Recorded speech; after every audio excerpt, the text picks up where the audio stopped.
Hey, hello, welcome everyone. How's it going? I'm Todd Nauck. Welcome to my YouTube channel. Today is Spider-Man Day. I just found out about that this morning myself. Spider-Man Day apparently is here August 1st. Back in 1962, August of 1962, Amazing Fantasy hit the stands, and that is the first appearance of Spider-Man. He appeared in the last issue of Amazing Fantasy before given his own title, which was Amazing Spider-Man, which followed very soon after because Amazing Fantasy sold off the newsstands. Just people took to Spider-Man right away. I guess the publisher didn't even think Spider-Man would be a viable character. He's like, I'll let you guys have a shot at him by, we're canceling this Amazing Fantasy book. We'll just throw your Spider-Man story in there and be done with it. And wouldn't you know, Spider-Man was an instant hit, got his own series, and became pretty much the figurehead, the kind of the mascot character for Marvel Comics. And I've had the honor of drawing Spider-Man for a lot of years. One of my personal favorite characters since I was a little kid. And so today we're going to draw Spider-Man here on this amazing Spider-Man issue 1 sketch cover. This is the most recent Amazing Spider-Man series that came out. I think this issue is from 2019. So written by Nick Spencer and drawn by Ryan Ottley, the story inside, but I'm going to draw a brand new cover. So enough chit chat, let's get right into drawing. So right now I want to try to figure out a good pose. Is my mic on this time? Yes. Okay. You know how last weekend during San Diego Comic-Con I was live streaming, or I'd start my live streams without the microphone on. So got a little nervous that maybe I was not, did not have the mic on. So all right, let's see. I want to try to work out some Spider-Man poses. So sometimes when I'm trying to figure out a pose, I like to just work out some rough thumbnail sketches, just real tiny, quick sketches, just to kind of start getting the feel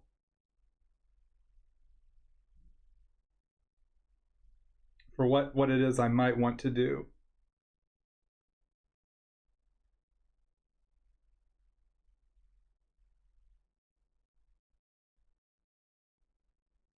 So just kind of start working in some poses. I don't even know if I'm going to use these poses exactly. This is just kind of like a warm up for my brain, and something I might sketch out here might inspire me for what I might want to draw on this cover. So a lot of people ask, how do you make your poses not so stiff? These types of sketches really help. It's not overthinking. It's just the very loose structure, and it kind of helps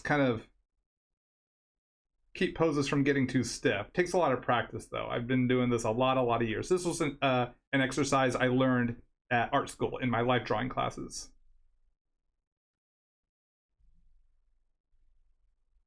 So just throw down a handful of these. See what sparks my interest here.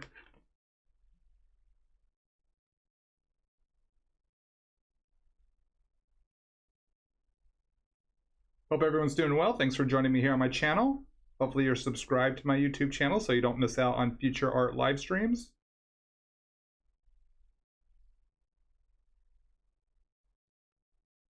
You can just always, once you subscribe, tap that little bell icon, and then you can adjust your notifications on how you would most like to be alerted, email, etc. So, all right, this kind of gets some ideas going. That's just a little post-it note that I just throw some sketches on. Just do however many I need to get things hopping and popping in my brain.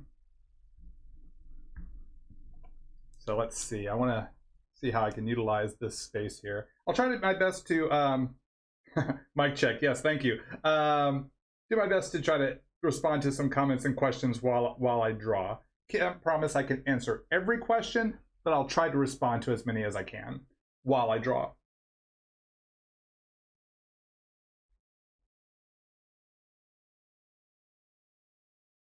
Are those scrap post-it notes that I wouldn't use for a stream? No, I'd use this color for a stream. I've got tons of colors, so it all depends on which character I'm drawing is how I choose what color post-it note that I'm going to draw on, oftentimes. But I'll use post-it notes for quick sketches, shopping lists, you know, things like that. I'll actually use post-it notes for what they're intended for. All right, let's see. I want to start trying to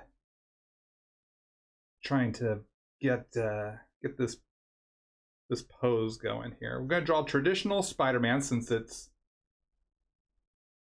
in honor of Spider-Man's first appearance in Amazing Fantasy 15.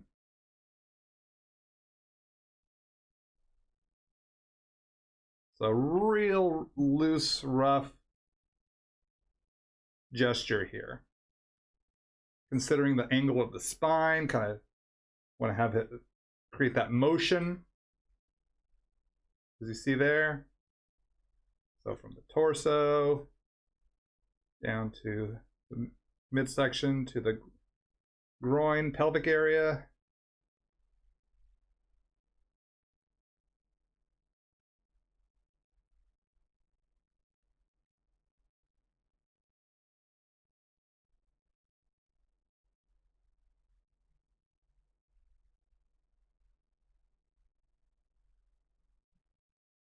Trying to throw this thigh way into the foreground here to create some depth, some foreshortening. What I'm trying to do. We'll see how well this works out. So this is going to be really scratchy. I mean, scribbly scratchy, because I'm just kind of seeing what works, seeing how things fit together. And all this will tighten up over time as I draw. But it's just kind of my initial stage. So I'm kind of basing this a little bit off of that first thumbnail sketch I did. Kind of like that pose. I might change up the upper portion of his body. I didn't like how in that thumbnail sketch, his left arm was covering his chest. So we miss out on his spider logo. So I didn't want to kind of go that way.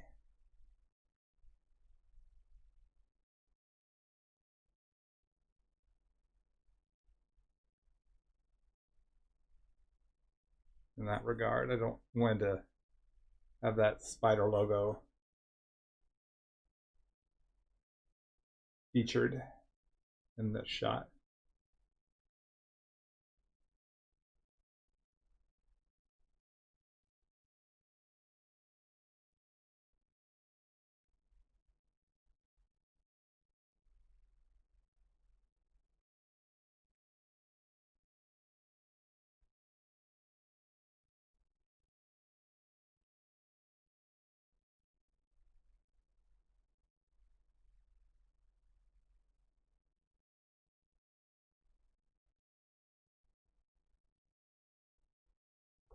So a little more extreme foreshortening here of this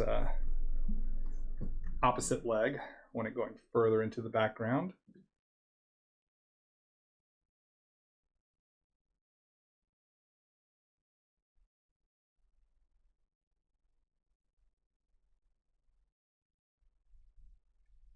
Am I on camera still? Now, hopefully the pencil lines aren't too terribly light. I don't want to make the pencil lines too dark because then they won't. I don't want to risk smudging the art or having these lines not pull off the page when I go to erase, especially while I'm in the sketch stage.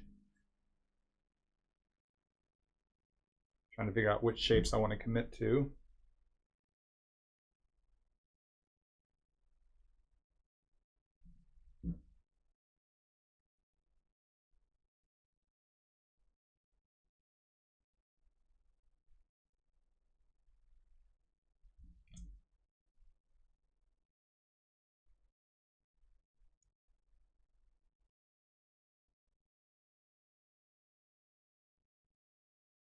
Let's see, regarding a single drawing, do I think of a scene and pick out a pose from that? Sometimes. this really isn't any specific scene, but I am trying to capture the movement and the kind of the vibe, the feeling of Spidey. Like, this could turn into a scene. I still want it to feel like it is a moment from a scene that I'm making up as I go. But yeah, sometimes it's an exact scene that's in my mind. Sometimes I'm just throwing down, you know, lines and seeing what develops as I go. So it's not 100% one way all the way every time. It's it can be a variation of many different factors, and allowing myself the freedom to kind of make edits, make changes, think of new ideas as I go.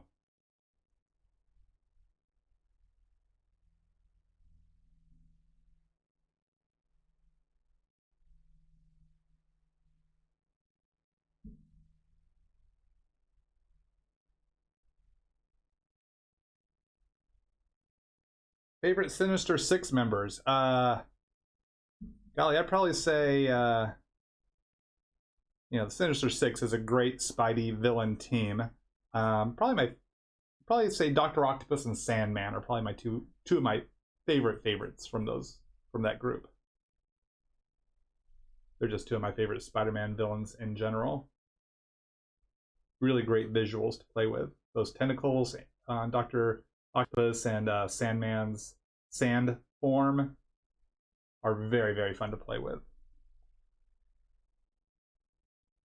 right, so I'm trying to get some foreshortening going with this forearm here.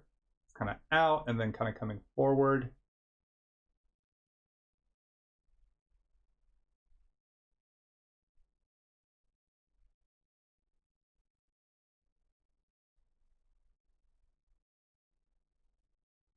Trying to figure out how is the best way to convey this.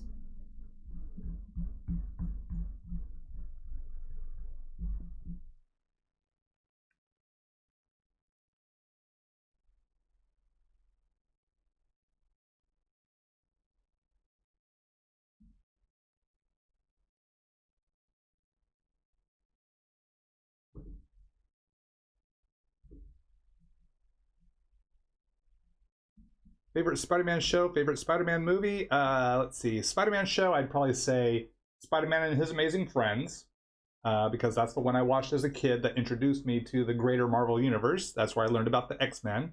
I'd never heard of the X-Men until that show, and that's what led me to become a comic book collector, because I wanted to know more about the X-Men, so I started reading X-Men comics.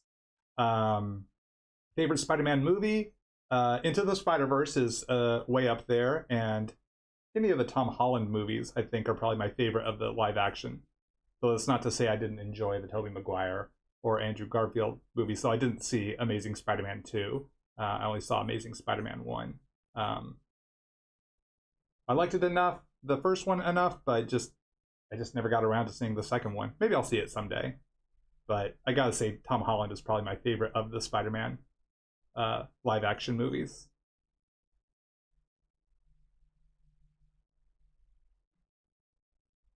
Some foreshortening of the fingers here as he's doing his Spidey thing. We'll have the little web nozzle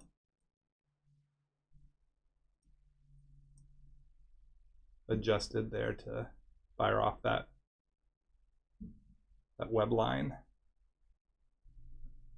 All right, so let's see. Start to put in the lenses. Love that mask. Love those lenses. So iconically Spider-Man. Big lenses, small lenses, slender lenses, wide lenses. I love them all.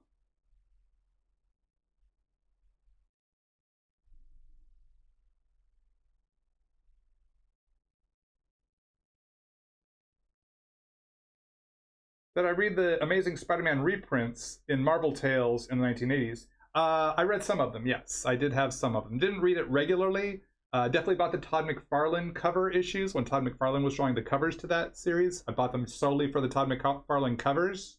I think those were Marvel team-up stories, weren't they? Because I remember some of those covers having the X-Men on them, which was a big draw for me since I love the X-Men. as much as I love Spidey. Let's see. So yeah, definitely had some of the Marvel Tales comics from the 1980s, the reprint series. Reprinting stories I missed out on because I was a kid and not reading. I was not, reading comics when those came out at the time.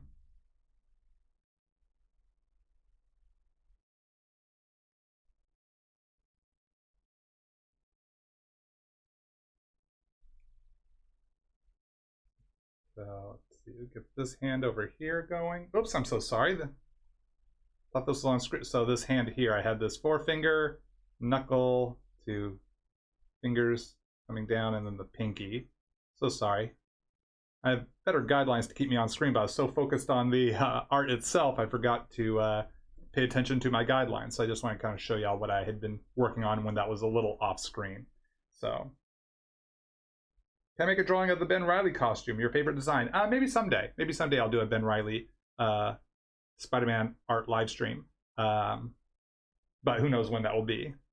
But thank you so much for mentioning that one. Yeah, I've drawn that one in some comics in the past. Done some Ben Reilly work. So I'm very familiar with his costumes, both his Scarlet Spider and his Spider-Man when he was Spider-Man for a time.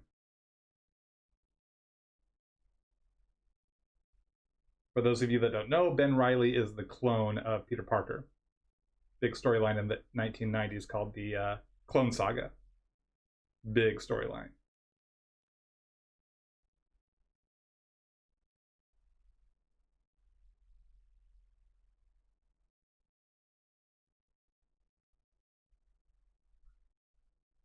There's some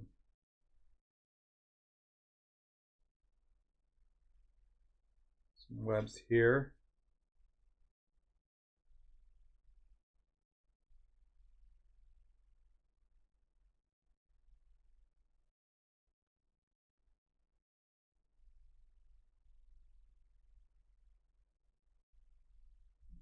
Or maybe not, I'm not sure. Kind of makes it look like he's holding a bunch of balloons, and I do not want to do that. I'm not looking to draw Spider-Man at the fair or at the goes to the zoo and Aunt May buys him some balloons. Not what I'm going for today.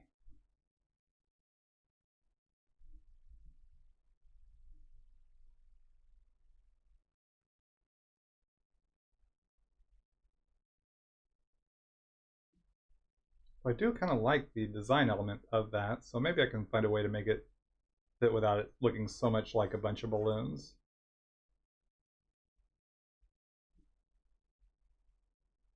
Maybe I just need to...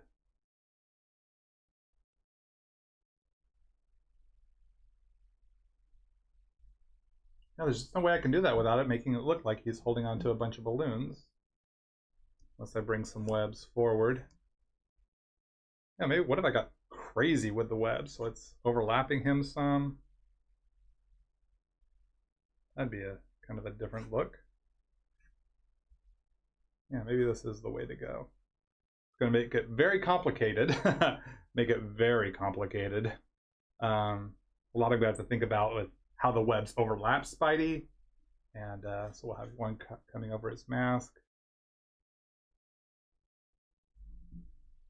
But you know how the Spider-Mans, they make those intricate webs, and it's like, how do they not get stuck in their own webs? Well, we're going to kind of put Spidey in that sort of situation.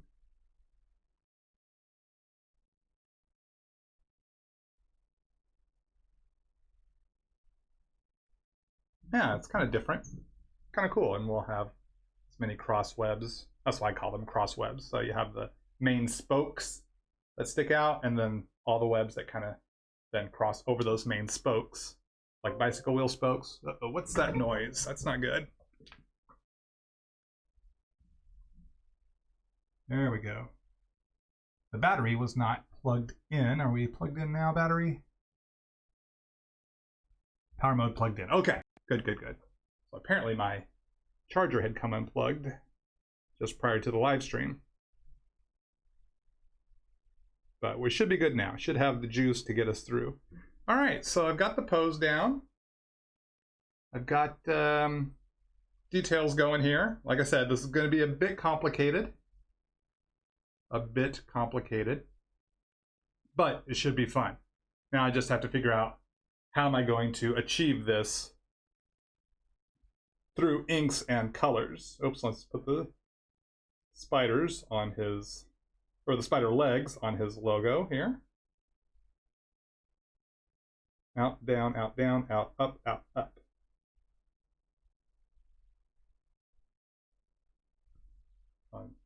Have that stripe, have center body stripe, make sure that's going. Okay. So, got some ideas of how to achieve this. We got some work ahead of us here, gang. Some work ahead of us. A web shield. Yeah, this is almost a web shield he's created in front of himself. Absolutely. So, what I'm thinking of doing, penciling or inking Spidey here as is. Not going to worry about the webs just yet. Color him as is, and I'll have to put in a little bit of a color in the background, and then use my white gel pen to draw in the web lines he's holding onto, so it goes over the colors, the line work, and the background color. Probably do something similar for the web line he's shooting. So yeah, I've got a lot to figure out here, and I hope this works. It could be a terrible mess, but no risk, no reward. So we'll see what happens. So thanks for hanging out with me, gang. This will be a bit of a longer art live stream, so feel free to stick with me as long as you can. If you got to bail, please come back and finish watching the live stream on replay. You're always welcome to come back and watch all my videos when you have the free time.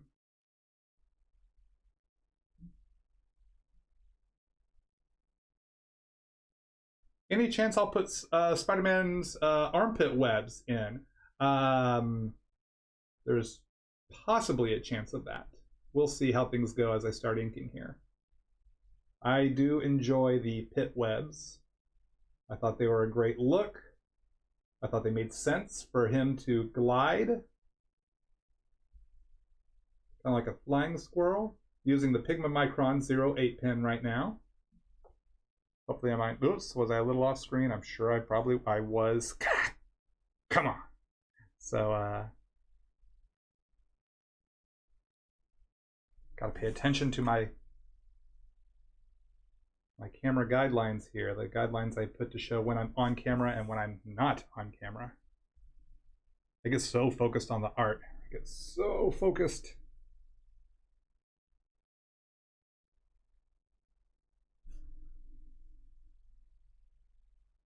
Like I get excited about what's going to happen next. Where am I going to go with this? How's it going to turn out? Sometimes I forget where I am.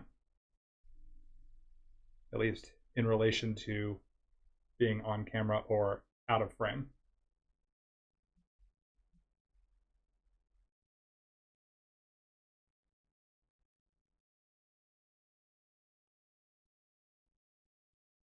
I seem to color the blue in Spidey's costume pretty light blue. Ever done a darker blue take? You know, I can't remember. Usually I do a traditional blue. That is true. That is true. Actually, for this one, I had an idea, doing something a little different. So, back when Spider-Man first debuted, the blue parts, what we see the blue parts of his costume were actually much darker. From what I understand, his costume was intended to be red and black, and then they used blue as the highlights. And over the course of the 60s into the 70s, it became more of just red and blue. And back in the 1990s, and this is where I learned this from, when Eric Larson was doing the Spider-Man series, the one that didn't have an adjective, because there was Amazing Spider-Man, Spectacular Spider-Man, Web of Spider-Man, and then just Spider-Man, which Todd McFarlane had launched in 1990. And then Eric Larson took over the title when Todd McFarlane left to do his Spawn comic. I think it was in Spider-Man, or was it during Eric Larson's Amazing Spider-Man run? Anyhow, when Eric Larson was drawing Spider-Man in whatever title he was drawing him in back in the early 1990s, he did just red and flat black, no blue highlights in it whatsoever for a time, and that's when I learned. I think it was in some sort of article or maybe even an interview. I can't remember. It was early 90s, a long time ago.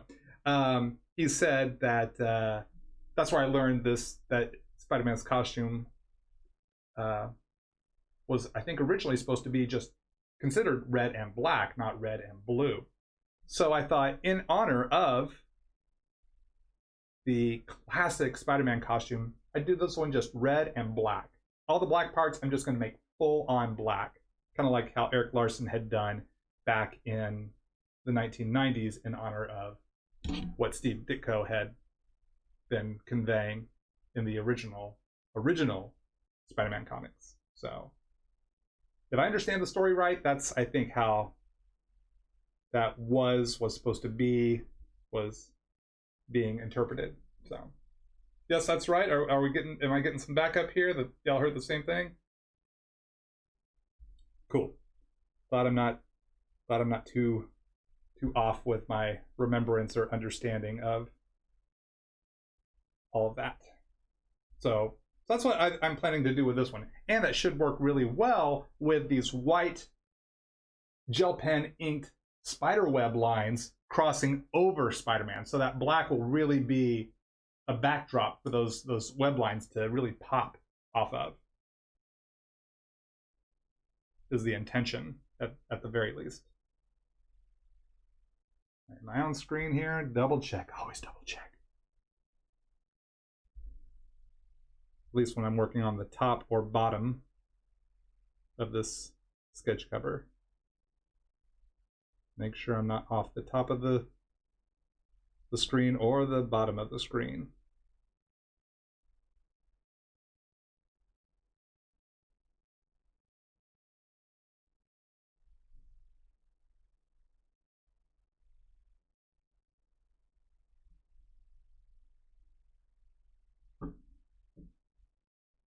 Did I say the .08 pen? Yes, I did.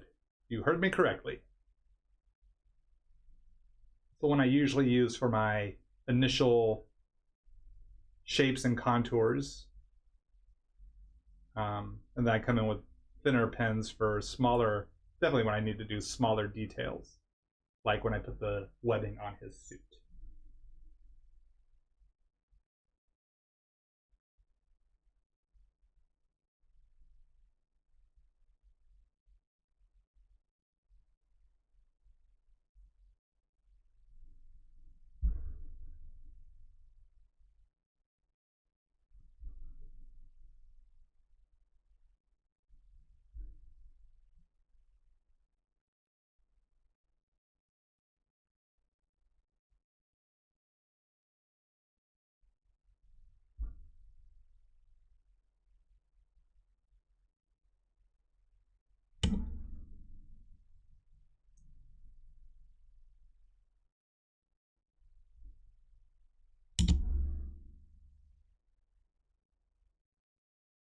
What artwork do I have on the wall behind me? Let's see.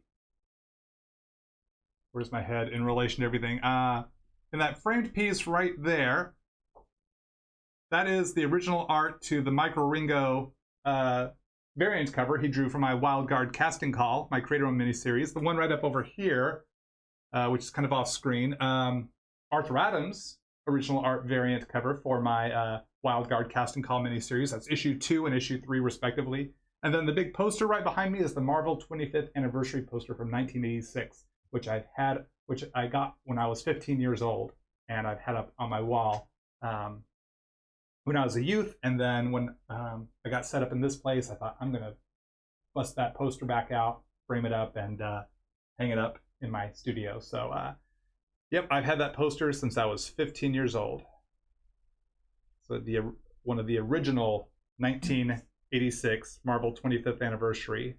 Now that's when they said Marvel 25th anniversary at that time, they were not including the time when Marvel was called Timely Comics in the Golden Age, but they're referring to when the Fantastic Four debuted in 1961. So 1961, the Marvel Comics, when Marvel Comics became Marvel Comics, not Timely Comics anymore, they switched to the company named Marvel Comics in 1961 with Fantastic Four #1, if my remembrance of Marvel history is correct.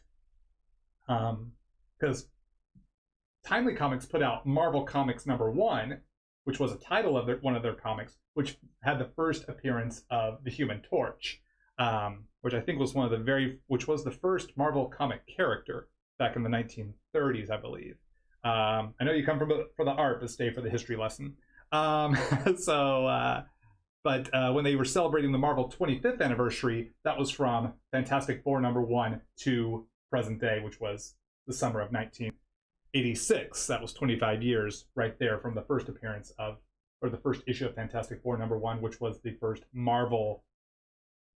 comic under the Marvel Comics banner, not the Marvel Comics title, which had run during the Golden Age. Does that make sense? The Golden Age was like during the World War II era, 1930s and through the 1940s.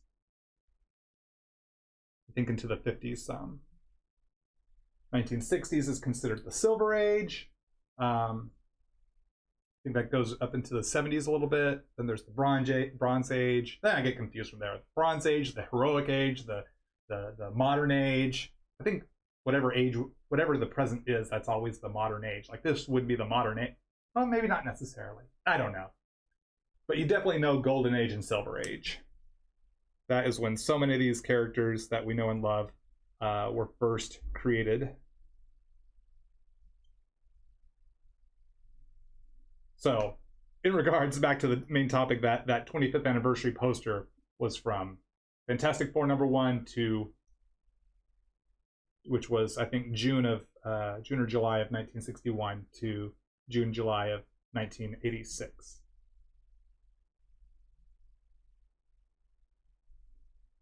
Still on screen? Yeah, still on screen.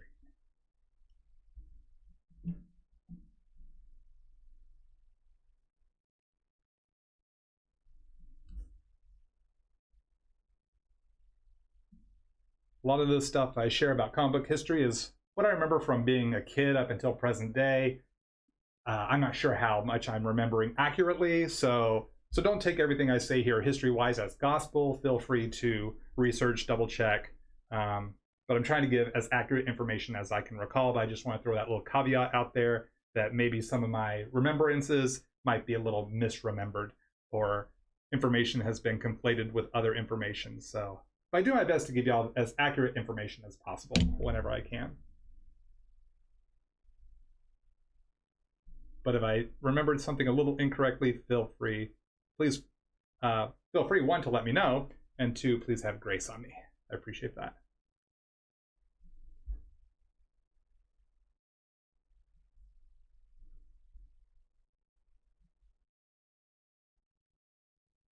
Modern age is nowadays? It sounds like that would be right? The modern age, it's current, right?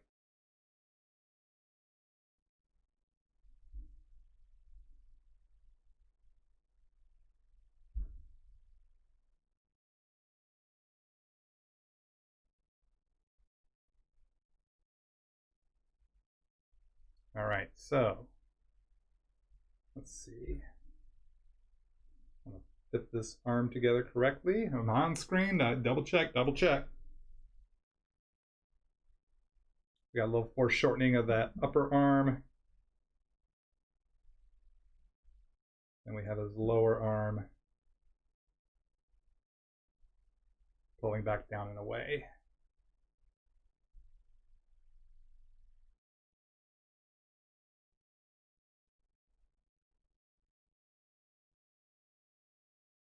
Marvel Age, the book promoting the comics. Yes, I loved Marvel Age magazine. I learned so much. That was kind of like my go-to to learn about the industry, because that was the one of the few news comics I could get. It was only focused on Marvel stuff, but I ate it up as a kid, absolutely.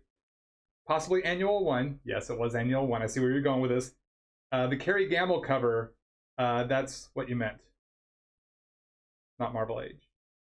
Yes, Marvel Age Annual #1, Kerry Gamble drew a cover. It was a wraparound cover, and then they repurposed it. He redrew some stuff to make the 26th anniversary, or the 25th anniversary poster from 1986. Yes, there are some differences between that cover and this poster. Some of the character costumes, some characters are no longer on that cover, or no longer on the poster that were on that cover, like the Beyonder and I think Iron Fist. was taken off because I think because in 1986 Iron Fist was killed, but then 5 years later in John Byrne's Namor series, we learned that he was not killed. I remember getting that last issue of Power Man and Iron Fist, or who we thought was Iron Fist, I should say, was killed. And sorry, spoiler alert, if you haven't read that comic in the past 40 years, then, you know, I guess 35 years, then, you know, I'm sorry. It's if you haven't read it by now, I assumed that you probably didn't want to read it. I remember getting that issue. Sorry, my brain went off. There in the yeah, I guess it was June 1986. I totally remember buying that issue. It was like I think it was the first time as a kid I saw that a comic book was coming to an end, and it's like, this is the last issue of Power Man and Iron Fist. I have to have it. This is an important comic. And then, you know, Iron Fist is killed in that issue, and I was just heartbroken. And then to see how heartbroken Luke Cage was, Power Man, it was just like I felt the emotion then. It was just like I felt so bad for Power Man that his best friend had been killed. Yeah, it really moved me. It moved me as a young comic reader / collector. And then 5 years later, John Byrne's doing the Namor series, which was awesome. Really enjoyed that. And then we learned that everything we thought we knew from those last issues of Power Man and Iron Fist, we didn't know. There was something else going on, and I won't spoil that, just in case those of you, because I mean, in the past 30 years, you know, maybe you hadn't read Namor yet, and you want to, so I recommend it. Some really awesome John Byrne artwork there, and he was using a lot of Zipatone stuff. It was really cool looking.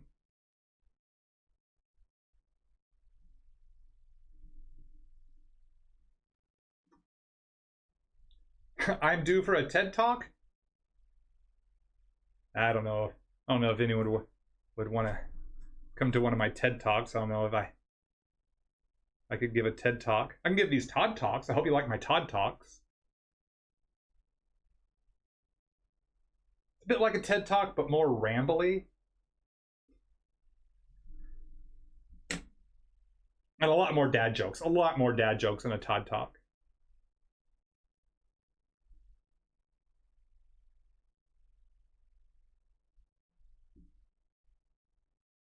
But Iron Fist got better. Yes, he did get better. He did get better. Danny Rand did get better. You're absolutely right. Are we going for a Monty Python thing here? A little Monty Python riff? Microphone. Oops, let's double check. Make sure this calf, this bottom part of his leg, is on screen. Really foreshortening here, throwing that leg really far forward. And then arcing the boot in the correct direction because of the leg coming forward to us. So always have to keep in mind, how is the body angled and how does the costume wrap around the body, whether it be the belt, sleeves, gloves. You want to make sure you're arcing in the correct direction to make sure it's showing the right shape, form, and perspective.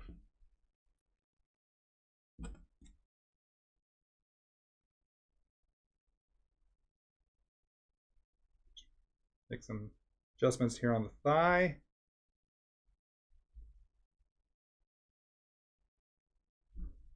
Shin down to the foot. Just like to double check my math here.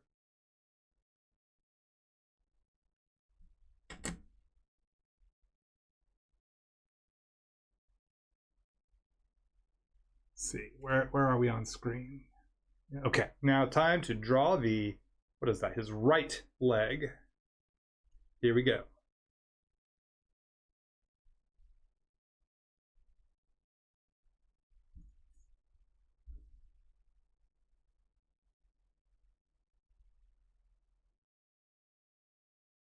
Carnage's first appearance was in Amazing Spider-Man 361 in 1992. Huh, well, there you go.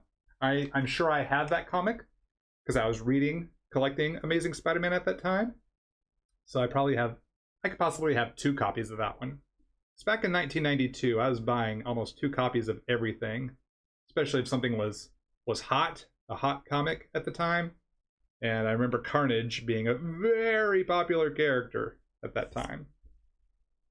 So I wouldn't be surprised if I actually have 2 copies of that one comic in my collection. I know I have 2 copies of the first appearance of Cable. Actually, I might have 3 copies of that, and the first appearance of Deadpool in the New Mutants comics. New Mutants 87 and 98, respectively.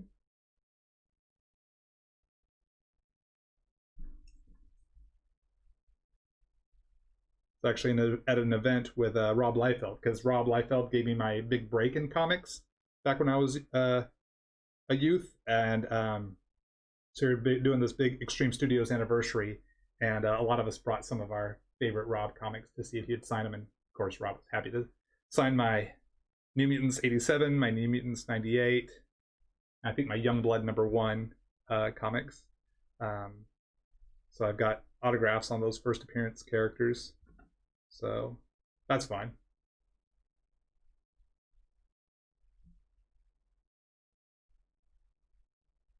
I only brought 1 of the copies of each of those comics for him to sign. I didn't bring all of my copies for him to sign. I didn't want to be greedy. More for my own personal collection.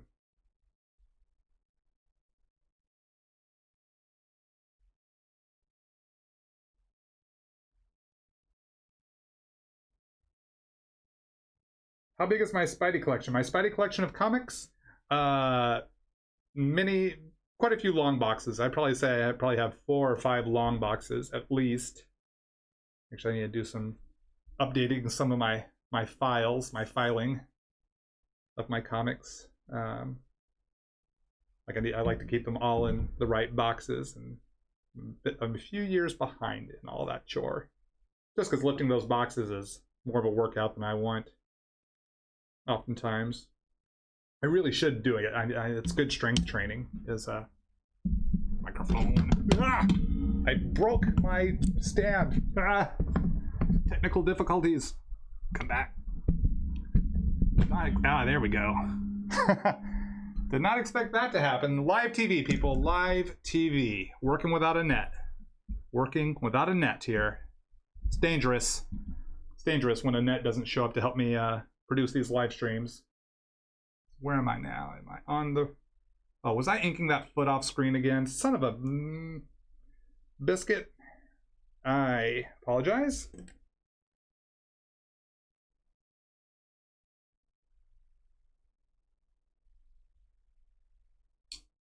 So let's see. Oh, his spider logo.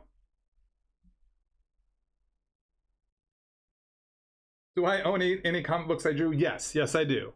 The publishers are kind enough to send us complimentary copies of the work that we do. So I've got at least 1 copy of every comic book I have drawn, a copy of every comic that I drew a cover for, trade paperback, hardcover collections. That's always fun to get a hardcover collection. Copy of that when they reprint one of my I think most recently a Deadpool story or stories I did was reprinted in a hardcover collection, which is so nice, those hardcovers. And Spider-Man, so my Spider-Man stories are in a hardcover collection. So I got at least 1 of all those things somewhere. A myriad of boxes throughout my home and studio.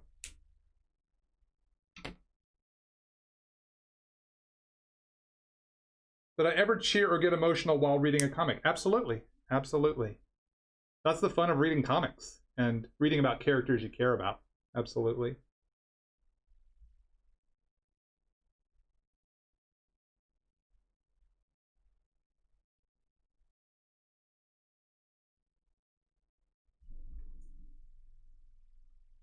That face on screen? Don't want to ink these lenses off screen, for crying out loud. Double check this lens, make sure the right size. Very important to keep the size appropriate, accurate. in relation to the other lens.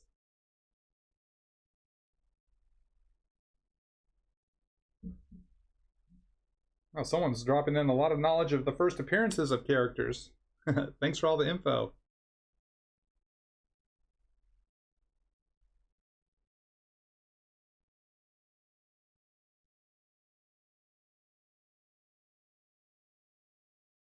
Is my t-shirt Eric Larson? No, my t-shirt is Todd McFarlane, the ASM 300 cover.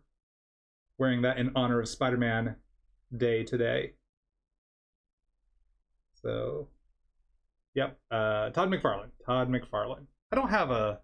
I used to have, back in the 90s, I had Eric Larson Spider-Man t-shirt. Had a lot of comic book t-shirts. I mean, like a whole lot.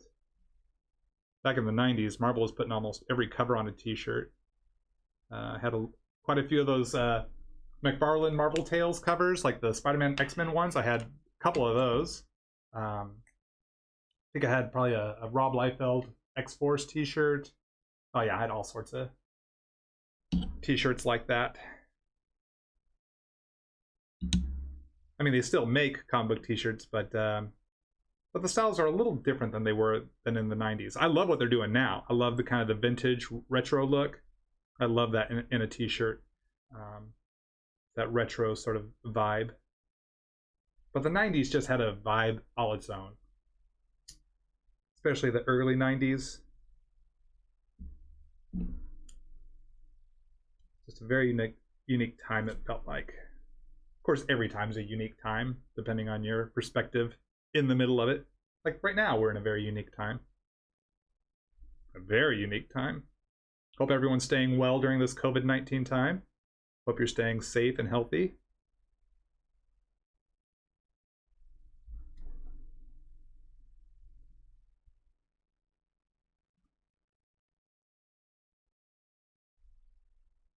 So let's see, grab my pencil.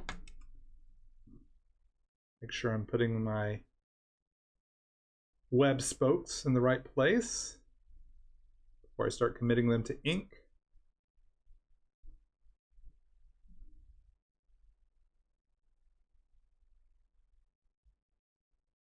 Go ahead and spoke out the mask.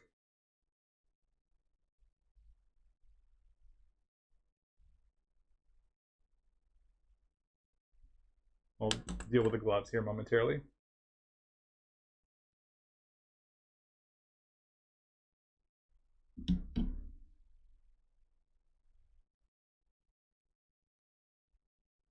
Can't draw anything for Spidey today because you have an essay due. Well, good for you for staying on top of your schoolwork. That will do you well as you move forward in your schooling and stuff.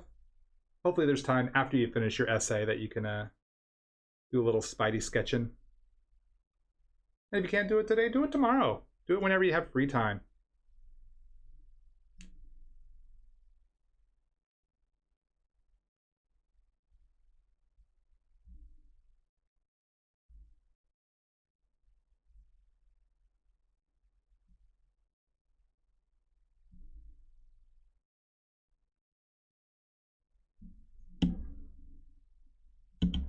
Let's see, let's go ahead and spoke out the mask. Now when I say spoke, I'm referring to like bicycle spokes. Those are my initial approaches to drawing Spidey's mask. Am I on screen? I am so nervous about that now. I'm like becoming hyper sensitive, vigilant.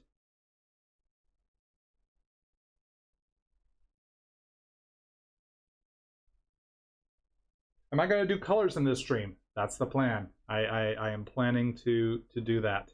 So this may be a bit of a longer stream than usual. It'll be kind of a little bit like last week's San Diego Comic-Con online Artist Alley art live streams, where I was doing pencils, inks, and colors on sketch covers. So this is kind of, it's probably going to be a bit along those lines.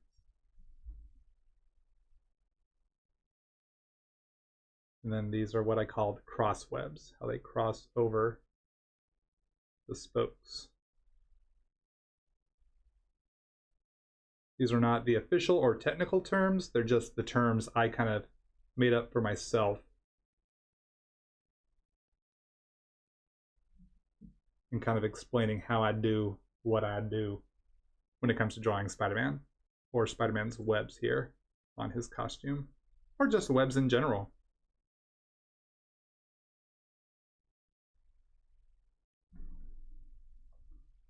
All right. So much fun to put the webs in and see how it kind of all come together. Favorite spider cover? Probably most anything that Todd McFarlane did. Those covers are probably way up there for me as personal faves.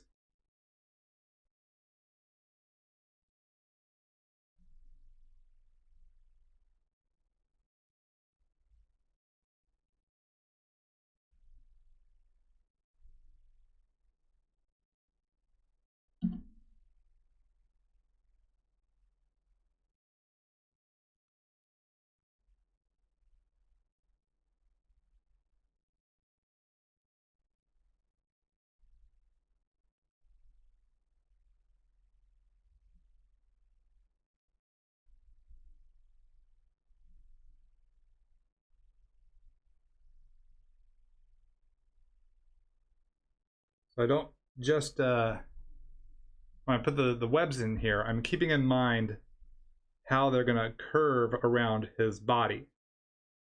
So it's not just straight across, but how does it bend with his body in order to show mass and form. And this microphone, I keep bumping it, but I need it close enough to my face. This studio is still a work in progress here, this new setup. Hopefully I'll get to a point where I can do drawing without clonking the microphone guard thingy. Have I ever drawn myself as my favorite superhero? I don't think I ever have. I cannot recall ever having done that.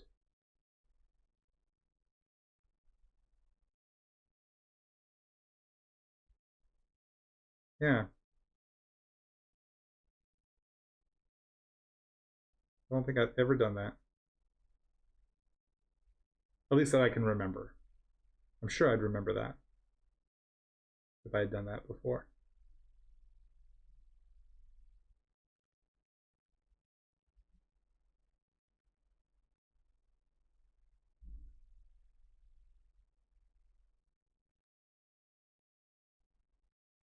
Oh, and I'm using the 0.1 right now, if I didn't mention that before. So a thinner micron than that 0.8 I was using previously. So it takes care of one hand.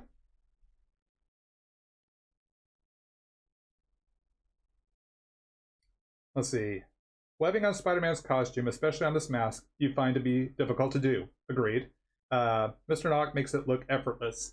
Number one, thank you. Number two, a lot of practice. I used to be terrified of drawing these webs when I was a kid, but with continued study and practice, I kind of learned the pattern and how to approach it, and now I love it. It's fun. It's like putting the icing on the cake.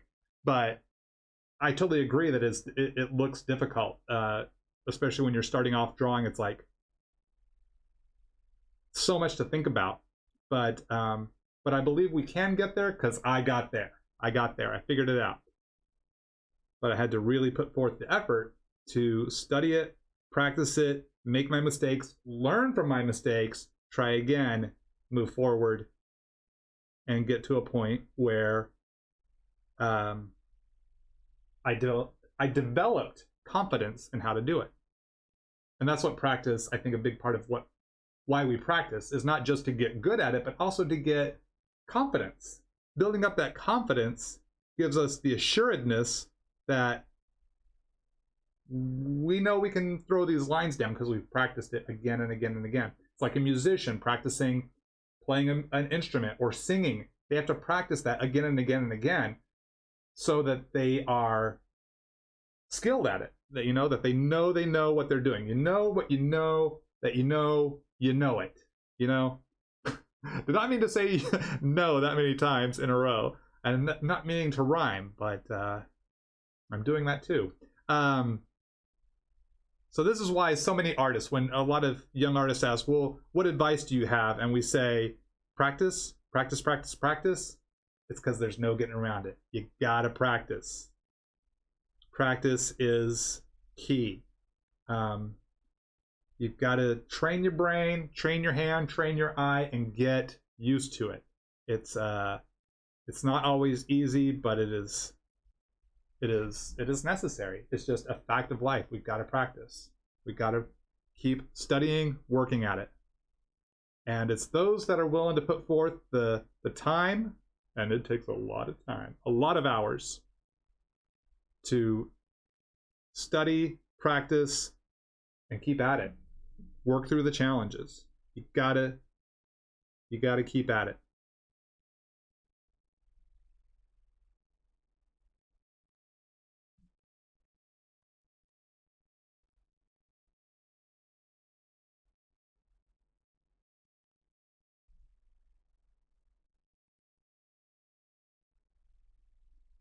Thanks for all the kind words, everyone. Appreciate that. Let's see. All right, so we got his hands covered now. All this part here, the parts that we often see as blue, I'm going to fill those in completely black. I'm going full-on retro Spidey here in that regard. So it's going to be I'm hoping, a very interesting look. We'll just put it that way.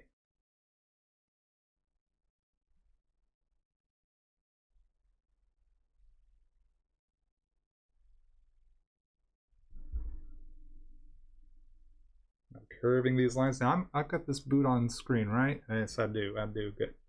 Gonna curve these boots because of the down angle around his leg and to his foot and around his foot in the proper direction, so it conveys that sense of form to his leg, just like I did with his forearms and his chest and his mask. All right, now for this leg here, it's coming towards us, really coming towards us, way in the foreground. So we put the spokes coming straight down, and then we arc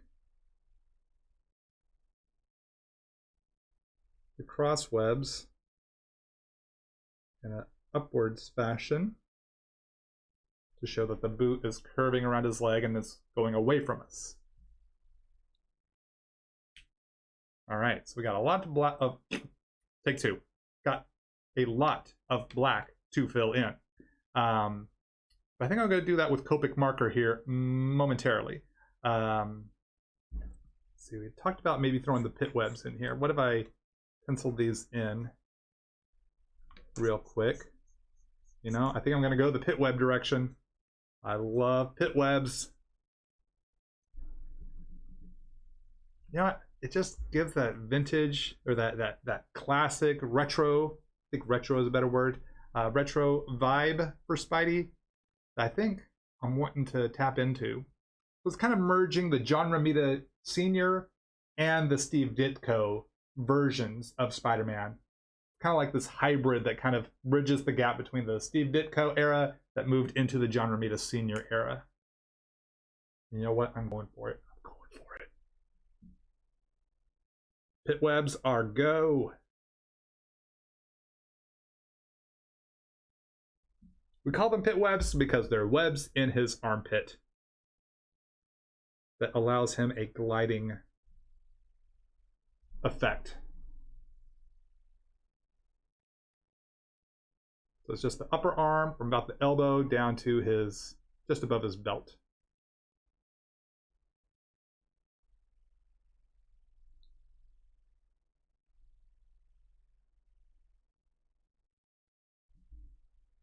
So we'll be dropping into some colors soon. Really soon. Because like I said, I'm going to fill in all the black parts of his sleeves and legs and stuff with the Copic black marker is the intention right now.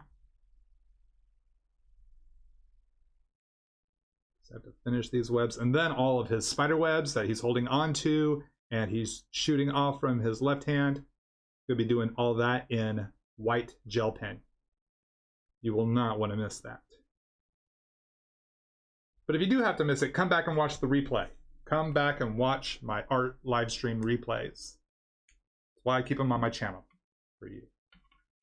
Okay, so I think what is up next is erasing these pencil lines.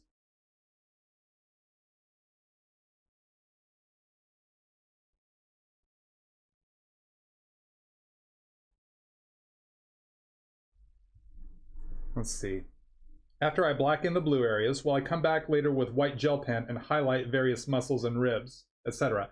Probably not. No, I will not in this regard. I'll tell you why. Because I'm going to be using white gel pen for the webs he's holding onto, as well as the webs he's shooting off. And so with that much white gel pen on here, the details of muscle highlights or rib cage highlights wouldn't play as well. It would get, I think, a little too muddied is the thing. So so in that regard, no, I do not have plans of approaching adding white lines in that regard. Great question, valid question. Not, I don't think that would translate best considering how much white there's going to be thrown down for these webs. Like I'm kind of lightening up these webs right now, just for a loose guideline for when it's time to white gel pen these webs in. So that's one thing I consider is, what are the details I'm throwing in? And with gel pen, the competition between highlighted body parts and the webs would be too much. It'd be much stronger image, I believe, if it's just flat black and then those web lines over it. In this case, the muscle or body detail definition, or highlights as you put it, I don't think, I think would be just too much competition for the eye. It could, I foresee it running a great risk of muddying.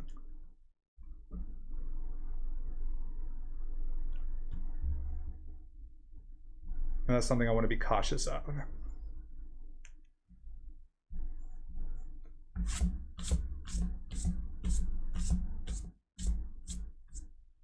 But like I said, great question.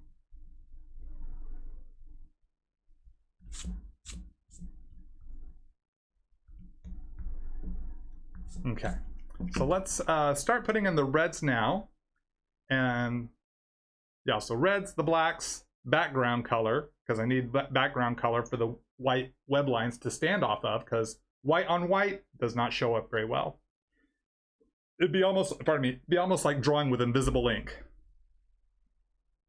So let's start sculpting in some red. I'm going to use some R56 as kind of a dark shade of red to start with.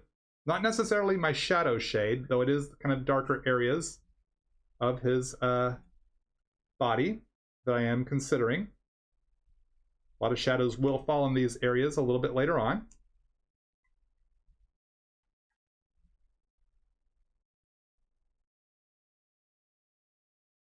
I like to build my base color shapes going from dark to light, and then use different shades of gray, especially cool gray, as my shadow color.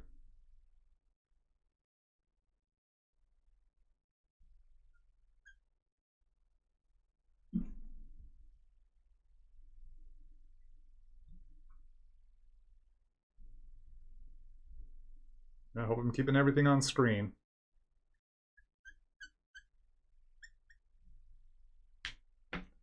Where's my guidelines? Okay. It goes over to the R27, which is my main red.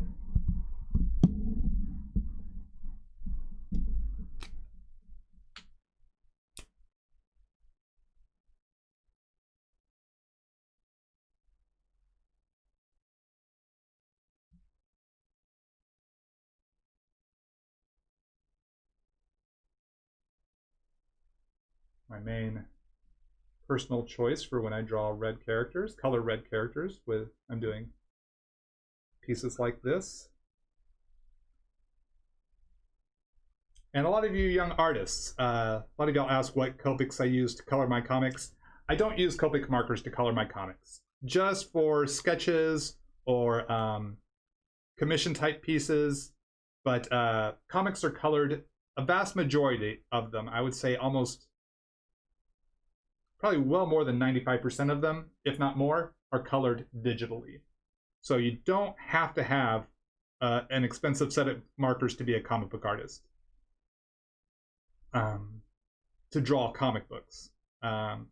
If you're doing sketches you want to give some color to, that's fine, but it's rare. Now, some artists do use Copic markers to color or shade or render their comics. Totally valid, totally fine.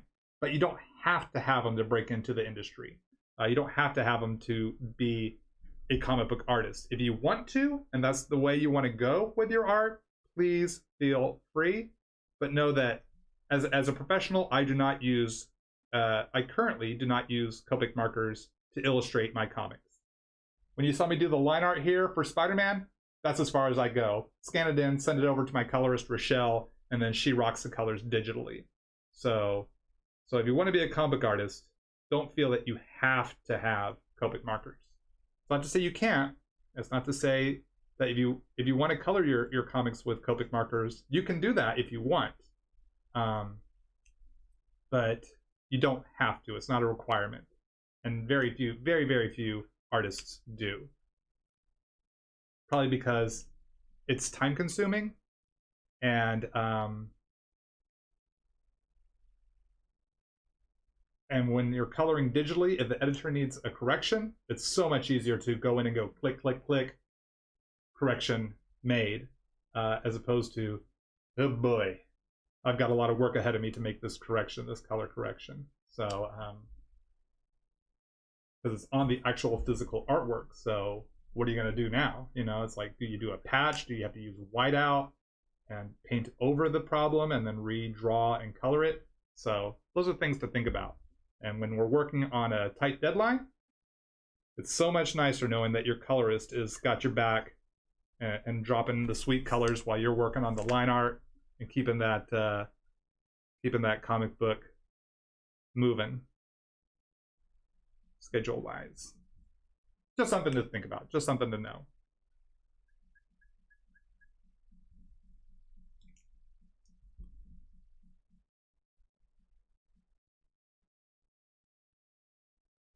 Especially if you're starting off. Could I do a stream every day? I kind of did during the first two and a half, almost 3 months of COVID-19. But then I just ran into a lot of other responsibilities that I have to take care of, both professionally and personally. So so I'm not able to stream every day, unfortunately. Now, if I ended up getting like 1 million followers and, you know, I was able to make a living doing this, then sure. But that time has not yet come.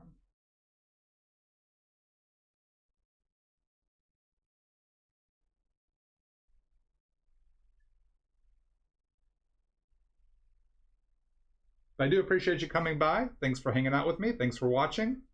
Please do make sure you're subscribed to my channel and set your notifications to alert you so you don't miss out on my future art live streams. You set your notifications, you should get an alert letting you know when I've scheduled a live stream so you can come join me live.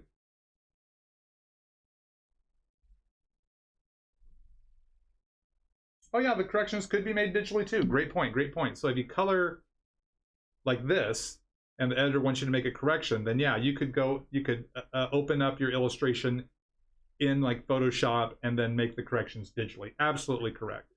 Totally. Great point. Wonderful point. I like the way you think.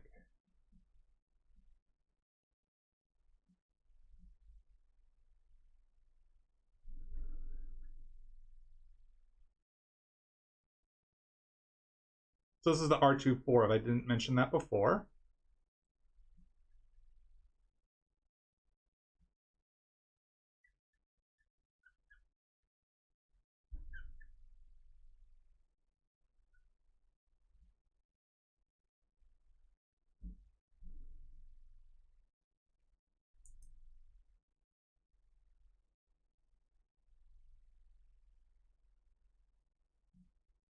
Let's see. What are some of my favorite artists from the books I liked as a kid? Ramble off a couple of dozen artists as I draw. A couple of dozen? You want me to ramble off 24 artists' names that I enjoyed as a kid? Let's see if I can do that. I'll need y'all to keep count for me because I can't color, ramble off names, keep everything on screen, which we know is a challenge in and of itself. So I'll need y'all to keep count for me. So I'll start with my the artists I consider my 4 biggest influences. So we can knock 4 of these out right away. Now I consider them my foundational 4, the 4 artists that really just wowed me and made me want to be a comic book artist. That I really learned a lot from, that I studied their work just so intensely. Arthur Adams, number 1. Big, huge art influence, Arthur Adams. Rick Leonardi. These were both X-Men artists. Actually, my first 4 are X-Men artists. X-Men and or Spider-Man. So Rick Leonardi, Arthur Adams, Rick Leonardi, Walter Simonson, who drew incredible Thor comics in the 80s, legendary Thor comics, and X-Factor, the original X-Factor. He was the second artist to come in on that series. Loved his work on that. Well, a little orange here, a little YR16 for a very vibrant highlight color. This makes him very, very vibrant. And then lastly, Alan Davis, who drew Captain Britain, then some New Mutants annuals, which I loved, probably where I first discovered him. And then, of course, some X-Men comics, and then Excalibur, the Excalibur series from the late 80s. Those are my top 4 from when I was a kid. Still love their art today. Other artists. Now we're going to try to ramble off another 20 to hit this 2 dozen. So here's where I'll need y'all to keep score for me. John Byrne, John Bogdanov, Mike Zeck, Brett Blevins, George Perez, John Romita Jr., let's see, who else? June Brigman. I might end up repeating some of these, so hopefully that doesn't confuse things too much, because now I've forgotten some of the ones I just said. Let's see, Barry Windsor Smith. Who else?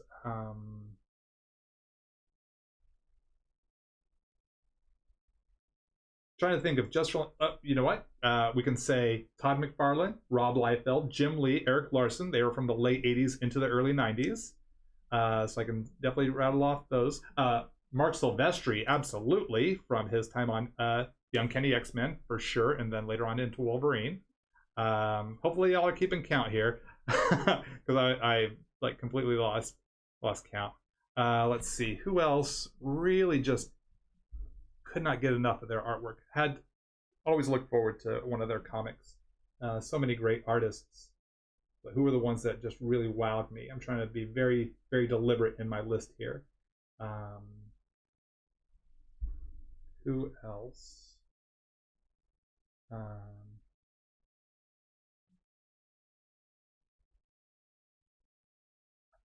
While I didn't really encounter much Ernie Colin work at that time, so I can't really include him on my list, unfortunately.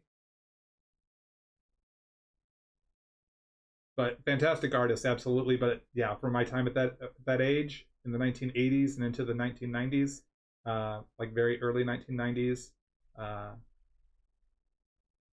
yeah, I can't really list an Ernie Colin as one of those, unfortunately, based on my experience. So who else? Where? Do y'all know how many? Oh, 16 so far. Okay, thank you. So I'm 8 shy. 8. Let's see. Oh, Will Spertasio. I'll say Will Spertasio. So that takes us up to 17. See, wasn't reading a ton of DC comics at that time, at least in the late 80s. I did have some, but I wasn't reading a ton regularly. Perez's Titans, definitely, was one of the few titles I read regularly, or read a lot of, I should say. Oh, Joe Staton. Joe Staton, who was drawing some Green Lantern stuff around that time. I can list him. Kevin Maguire on Justice League. So I didn't really read his 80s stuff until the very early 90s. Bart Sears, that was like 89, 90 on Justice League Europe. So that's another 3. That takes us to 20. I need 4 more. 4 more! Gosh, who else from that time when I was a kid? Oh, Kerry Gamble, the guy who drew that poster right there. Kerry Gamble. Mike Mignola, discovered him on Rocket Raccoon, the Rocket Raccoon miniseries, and then later the Gotham by Gaslight and Wolverine Jungle Adventure. This was just prior to him creating Hellboy, or at least releasing Hellboy. So that's another 2. So that takes us up to 22. Oh, I'm just 2 away, 2 away, too shy, too shy. Okay. Lastly, I'm trying to think during my New Mutants run, who did I, when I was reading New Mutants, did I get everyone? Bill Sienkiewicz. Bill Sienkiewicz. I knew I was forgetting someone. His work on New Mutants, one, terrified me as a younger kid, a junior high kid, but then later in high school, really found his artwork to be amazing, and a whole new appreciation for it when I got older and could really appreciate what he did. So I need one more to hit 24. Oh, I know I can get there. I know I can do this. I know I can do this. One more. Spider-Man artists. Did I cover all them?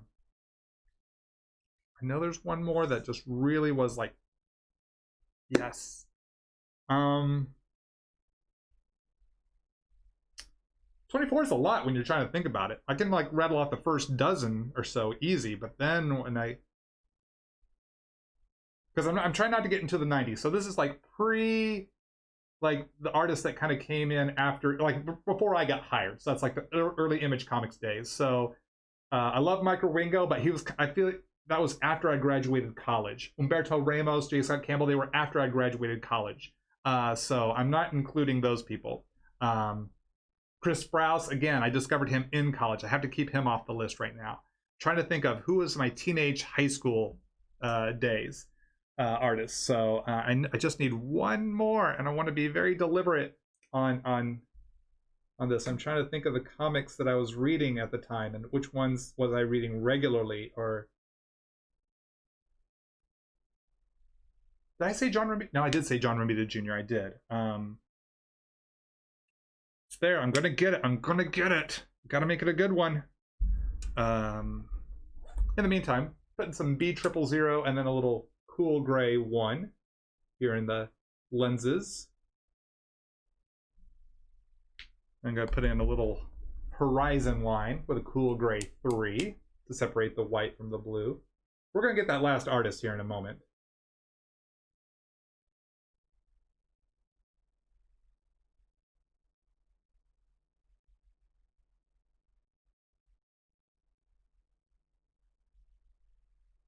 What was I reading at that time when I was a youth? It was so long ago. I'm so incredibly old now. It's hard to remember everybody. I'm gonna get there. I'm gonna get there. I know there's one more in my brain. Some good ones. I wasn't reading a lot of Frank Miller. I didn't read a lot of his stuff at that time. I didn't have access to it. David Finch, he was like my kind of, he broke in the same time I did. Paul Smith, there we go. Yes, Paul Smith's time on the X-Men. I can definitely, I think I can say Paul Smith as my 24th. Didn't encounter a lot of his stuff. It was more the Asgardian War stuff and some stuff he did on X Factor. After Walter Simonson left, but yeah, I'd definitely be willing to throw Paul Smith as my 24th artist that wowed me or I enjoyed as a kid. But yeah, a lot of great people you've mentioned here. Adam Kubert, now he was more later in the 90s. Mike Seck, I did say him. Andy Kubert, again, he was post-college for me when he came onto the scene. Jack Kirby. When I started reading comics, Jack Kirby wasn't really doing a lot. And I didn't really have access to a lot of his comics at that time. They're in the kind of mid to late 80s. So his style I couldn't really appreciate. I didn't see a lot of. So and the stuff I did see, I don't think I really had an eye for it yet to really appreciate it at the level that I can appreciate it now. So sometimes our tastes change. Like when I first saw Bill Sienkiewicz's art on New Mutants and how it scared me, I just did not like his art. Now I love it. It's like, it's genius to me because, you know, tastes change, perceptions change. I know there are people who didn't like my art when I first came on the scene, but now they do like my art, you know, because our tastes change. There was music I didn't like in the 80s, but now I love. So it's like, there are foods I did not like. As a kid, I hated potato salad. Now, I can make a meal out of potato salad. Didn't like cantaloupe or honeydew melon as a kid. Now I love it, you know? So sometimes our tastes or perceptions evolve or change. And things we didn't really like or understand at one time, we find a new appreciation for. So, so I was trying to list the ones that I was seeing regularly or liking at that time in my life. Now, of course, I have an appreciation for Frank Miller. I've had a chance to see more of his stuff, but I just wasn't reading it as a teenager in the 1980s. Joe Kubert, yeah, I didn't see a lot of his stuff. Yeah, but a lot of great artists. Mike Grell, yeah, I didn't see a lot of it, or wasn't reading the comics he was drawing at the time. Jackson Guys, I was reading his stuff on New Mutants, or not New Mutants, X Factor. I remember his stuff from the early days of X Factor, but it didn't quite grab me. I wasn't quite ready for it to be that level of wowed yet until I got older. So definitely did read some of those comics because I was reading X Factor out of order. But yeah, a lot of great names y'all have mentioned there. Absolutely, absolutely.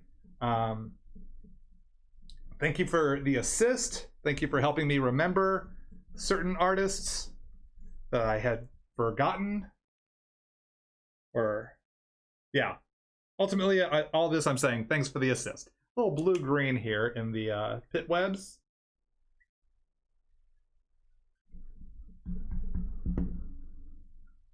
Just to give a little color there.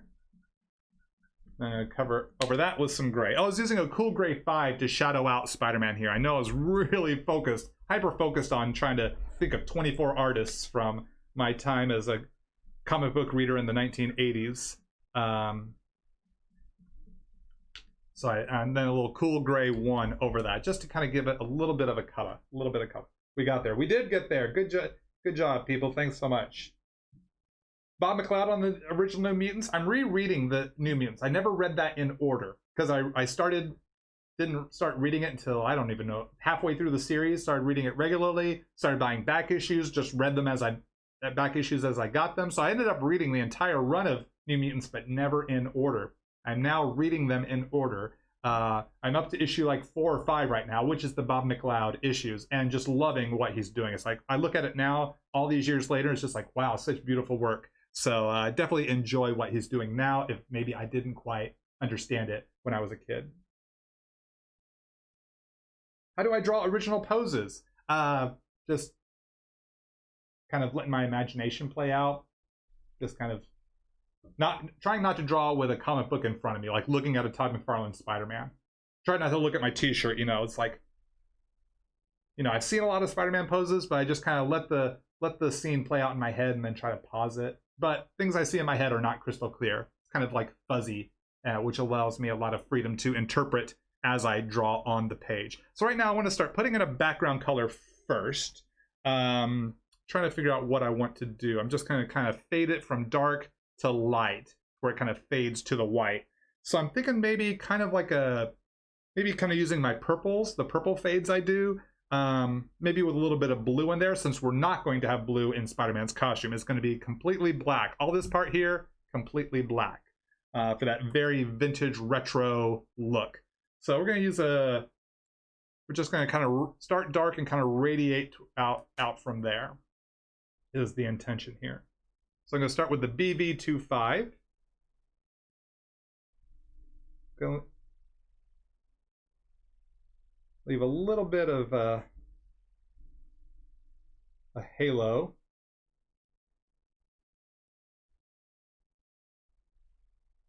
Gonna try to approach this a bit like my space nebulas.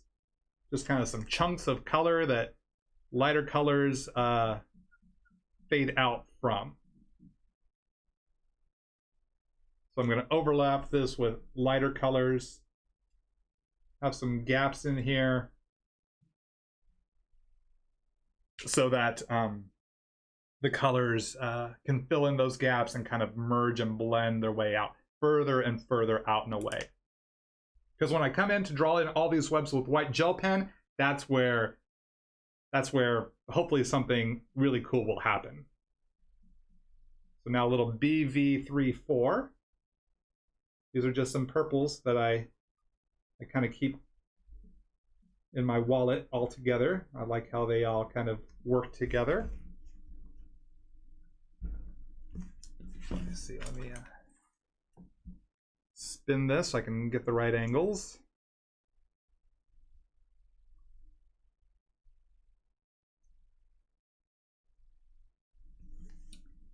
And the person who came up with the name 24 artists you enjoyed as a kid, thank you for the challenge. That was a fun, weird trip down memory lane. Trying to think. And I'm sure there are other artists I missed. I'm sure if I went back in my old collection of comics, I'd find artists that I enjoyed or was familiar with. There might be some Frank Miller Daredevil comics in my collection I just didn't remember having as a kid. You know, a lot of time can pass between then and now. So it's kind of hard to remember every character, every creator, every story, which is kind of fun to go back and reread comics from that time, because it's like either one, I totally forgot it, totally forgot that story, or the stories I do remember I experience in a whole new way because I'm a different person than I was when I was a teenager or a kid in my 20s, you know. So that's kind of a fun thing, is to reread an old story and see how do I perceive it now? What is my experience now? So now a little BV11.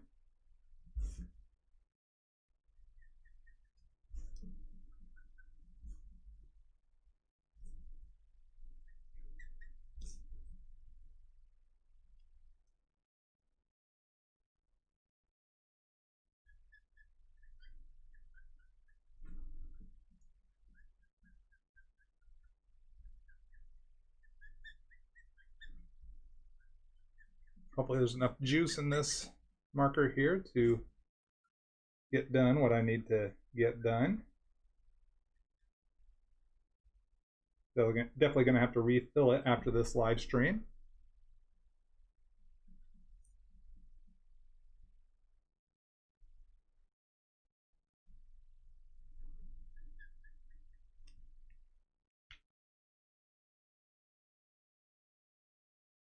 See a little V01.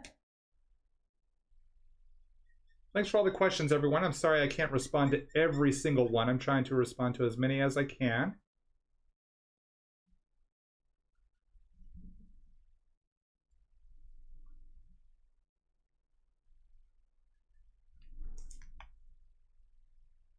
What's my favorite iteration of Spidey? Probably the Marvel comic book Spider-Man. I mean, I enjoy the cartoons, I enjoy the movies, I enjoy those a lot. But if I could only have one, I'd probably want the comic book one. I guess because there's just so much material there. You know, there's so many stories. There's a lifetime, not just my lifetime, but an even greater lifetime of Spidey stories. All his guest appearances in all the comics. I think if I were to sit down and try, or if person was to sit down and read every Spider-Man comic, every appearance, every guest star, that might take your entire life to read every single comic from 1962 to present day. Till the day of your death, because there'll still be comic books coming out. So you have to read everything in the past 58 years. And that's a lot. Spider-Man has appeared in a lot of comics. Guest starred in a lot of comics. I mean, he is our friendly neighborhood Spider-Man. Now a little blue, some light blue. Let's try a little B00. Where's the here we go. B00.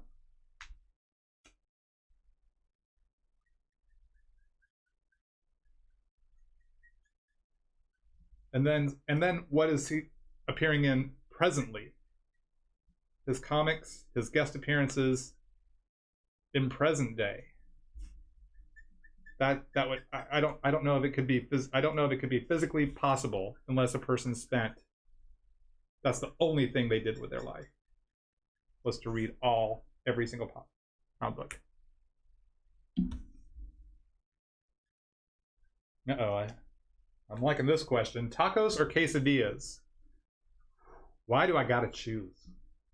Can't I get a combo platter that has one of each?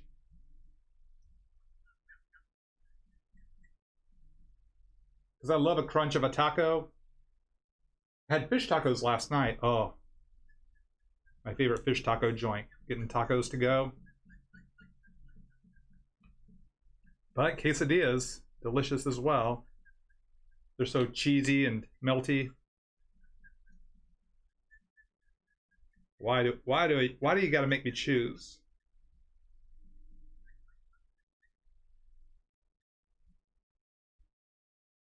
Now a little lighter shade of blue. Let's try some B000.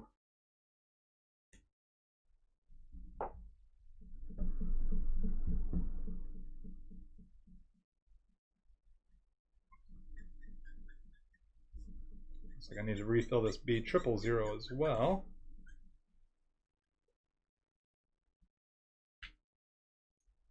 How can you start drawing comics professionally? Great question. One, you got to get good at drawing comic book stories, telling a story visually. And then you got to show your work to editors. Usually that's at a comic book convention. Little B01 here to kind of blend in some blue in these darker purple areas here. And hope and pray you can make a contact with an editor. They like your work and are willing to take a chance on you. So the main thing is to learn to start drawing comic book stories. And how do you start with that? Look into any how to draw comics book. Like most of my friends who are professionals, they use the same book I did, the Stan Lee How to Draw Comics the Marvel Way, written by Stan Lee, drawn by John Buscema. So you should be able to find that online for purchase. So that's going to teach you the basics, and it's a great way to kind of learn the basics, and then you kind of build from there. It's a lot of hard work, constant, continual study and practice, learning anatomy, learning perspective, learning design, learning pacing. Now some B000, just to kind of fade out to the white here.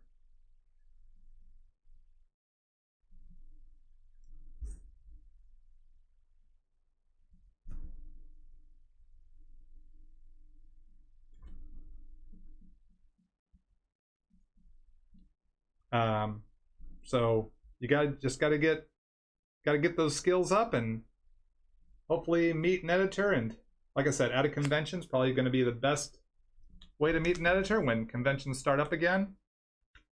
Okay, so we got the blues done, or got the background color done. I'm sorry, got the background.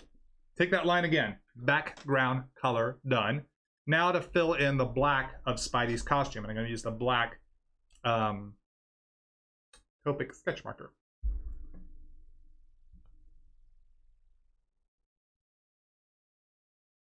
Very carefully fill in all the black areas.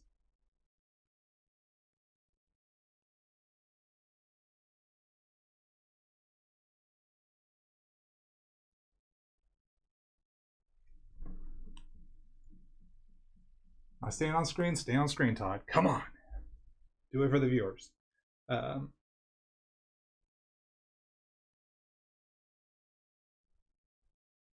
so where are we at? Do I prefer drawing from a full script or the Marvel method? For those of you who don't know, full script is when a comic book writer, writes the comic book like a movie script, where he writes the panel and then the action and dialogue that happens in each panel of each page. So they've gone and they've written all the detail out, action and dialogue, for every panel of every page. I've worked on a lot of comics in that way, and I enjoy that. I enjoy working that way.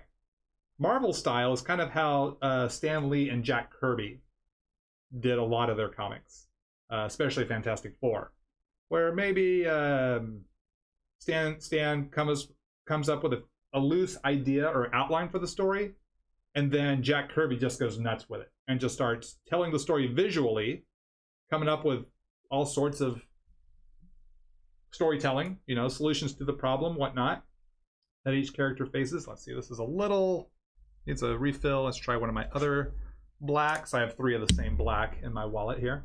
Yeah, this one's much better. And so he draws it up, Jack draws it up, and then then Stan comes back and looks at what Jack has created and drawn, and then dialogues the comic based on what Jack has drawn. And that's called the Marvel style, the Marvel method. I've worked both. I enjoy both.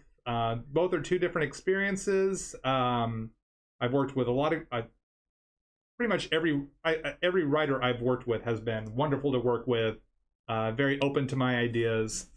But I gotta say, working the Marvel style really lets me take ownership of the story in a very unique way. That I really just get to take this loose outline of a story and really get to tell the story visually and come up with some things that maybe the writer hadn't thought of in that way. It's very open. It's very back and forth creatively. So while I enjoy working both, oftentimes I think working the Marvel style really lets me kind of help write the story, and that's a lot of fun for me. All right, so now that we're putting this black in here, that's kind of interesting. The black shirt with the white pants. Kind of an interesting look there. So we're just going to finish this off. Then comes the white gel pen web time, gang. You're not going to want to miss white pen gel web time.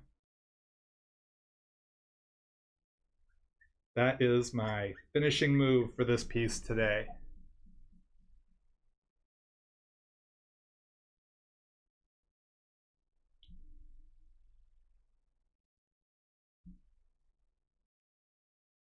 Let's see, if Rick Leonardi is one of my boys, would I consider drawing a Spider-Man 2099 sometime as a tribute kind of thing? I would consider that. I did enjoy his Spidey 2099 comics back in the 1990s, absolutely.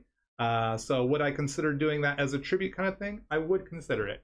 When that would happen, I can't say right now. But I never know what the future holds.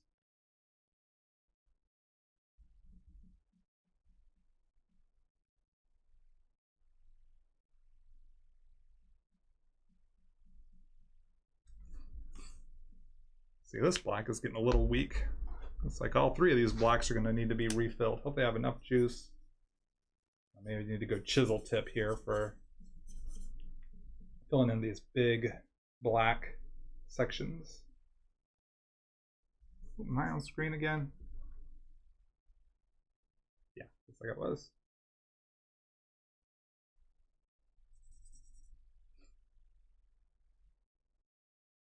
What kind of work should be brought to show an editor? Storytelling pages.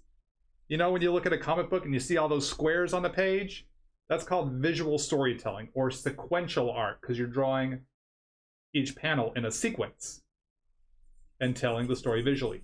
You want 3 to 5 pages telling a specific scene.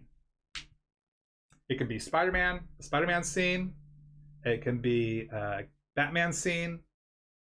It can be whatever character or characters you want it to be, but it's got to be one consistent scene, not just 5 random pages. They need to show, can you tell a story, but in the panels turning from page to page. 3 to 5 pages is fine for your portfolio. You don't have to draw a full 20-page comic book for your portfolio. If you can have 3 to 5 of your best pages, then that's enough for an editor to get a vibe of where your skills are at. Can you tell a story? And it also leaves them wanting more. They'd be like, well, I enjoyed these 3 to 5 pages. I want to see some more from you. And that can be a door that is opened for you to a specific editor where maybe you can start to build a relationship where they say, email me some more pages. You never know. Your results may vary. So yeah, don't go in with a bunch of pinups and sketches. While those might look cool and pretty, it doesn't show that you can tell a story. And a comic book is about telling a story, not just with the writing, but with the visuals. And editors need to find people that can tell a story visually. And you want to be one of those people. So practice, study, learn, and practice your sequential panel-to-panel storytelling art.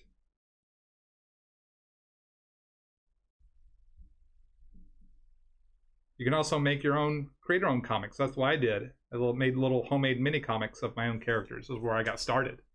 And then once I did that, I realized this is what I wanted to do for a living. So I started to teach myself how to draw comics just by looking at my favorite comics and doing what I saw my favorite artists doing. All those artists I listed off earlier in the show, you know, I would study their comics and reverse engineer what I was seeing.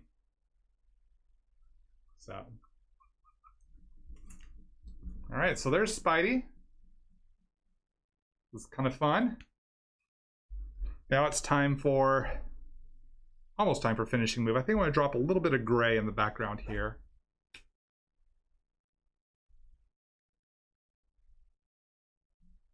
Neutral gray 3. Just to kind of darken up some of the areas, but not too dark. Let's come in with a little neutral gray 1. Just to kind of blend this in with all the purples and blues.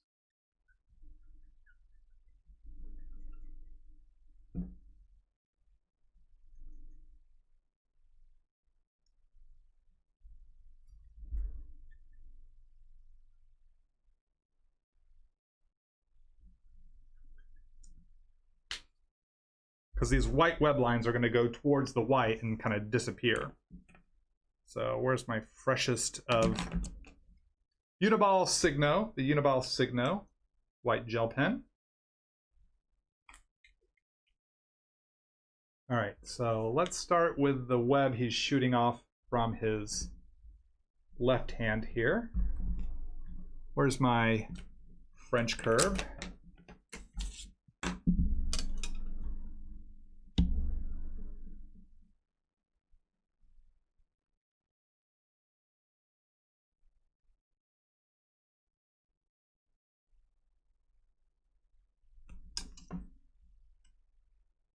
Then from here,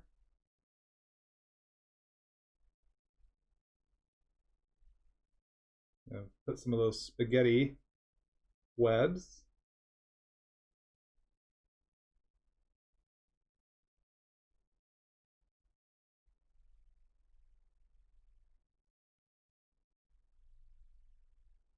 The nickname we have for them, especially from the Todd McFarlane days of drawing Spider-Man.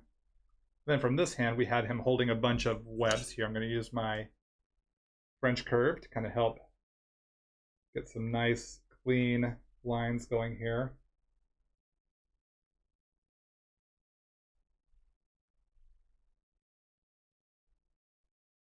Starting off.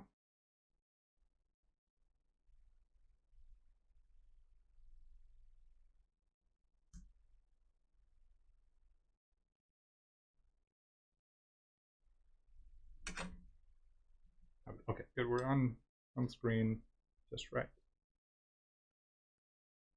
It's going to kind of create that spider shield or web shield we were talking about earlier.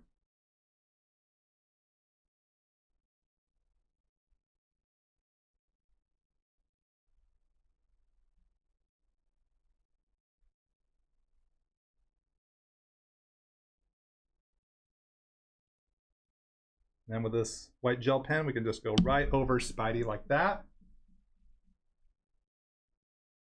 Trying to be as deliberate as I can with where I'm putting these webs.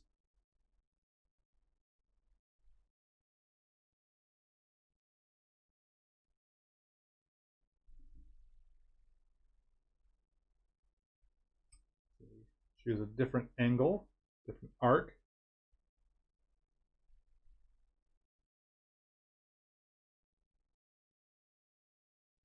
Of the French curve.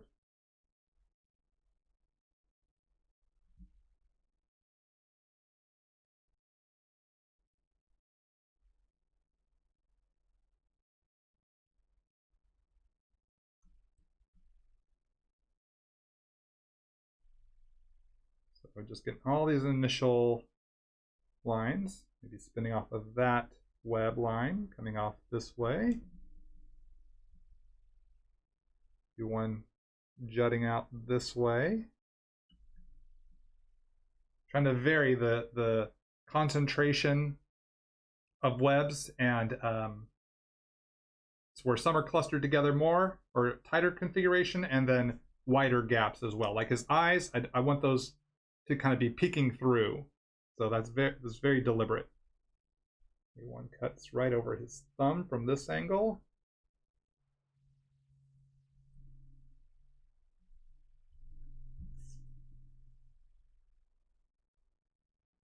Another web coming up this way. Pull from a different angle.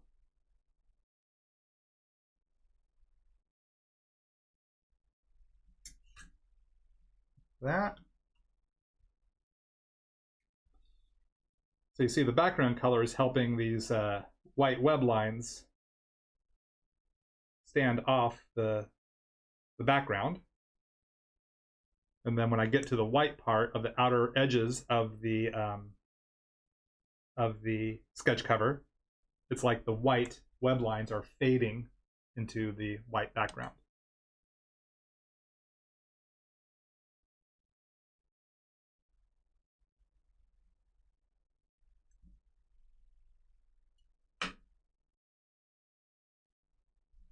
Gotta turn the angle here.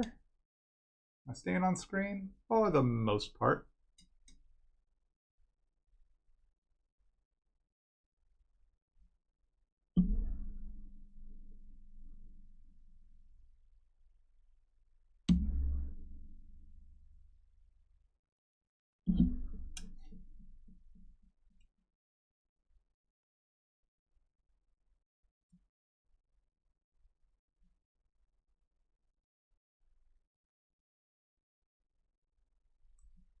Oops, need to finish these lines past his foot.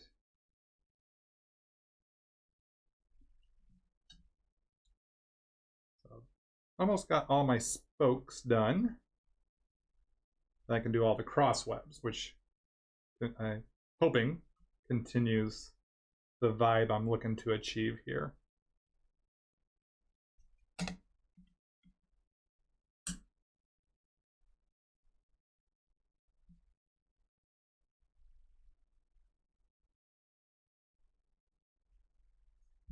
All right, how's that looking? Oh, let's kick a web at this angle here.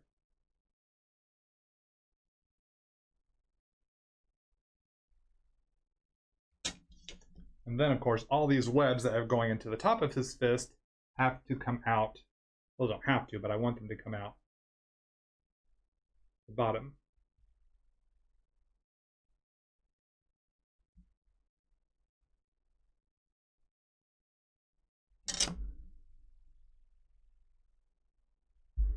Just kind of give a sense that they are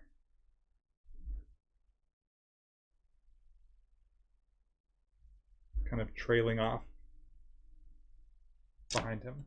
Don't have to put a ton of detail, but it gives that sense that all these lines coming from this way, coming to his fist, then through behind his fingers, then out the bottom side of his fist. Now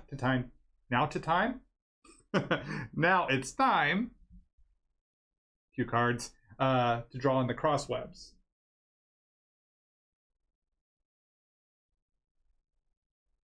So just bringing it from one spoke to another.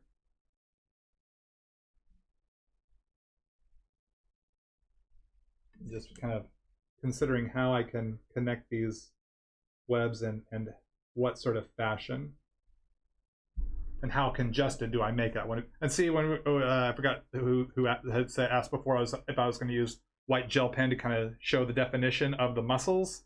This is why I'm not. As you see it come into fruition here, these web lines are a lot of lines on here, so I didn't want them to compete with those muscle delineation white lines. So we're now seeing it come to fruition here. We're seeing how the rubber is meeting that road.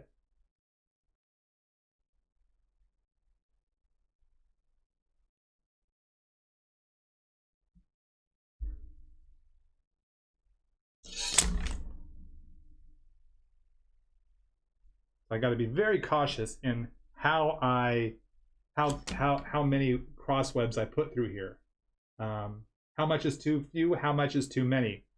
Right now, it's better to err on the side of too few because you can always add more. If I start with too many, then it's almost impossible to take them away.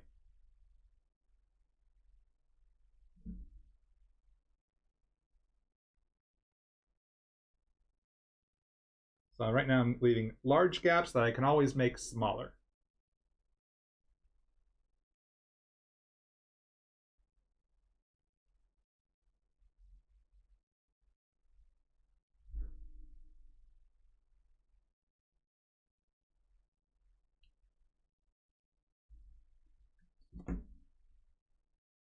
Maybe this web is falling right back behind his thumb. So it's like he's almost put that left hand out from outside of his web shield, his web barrier that he has created here.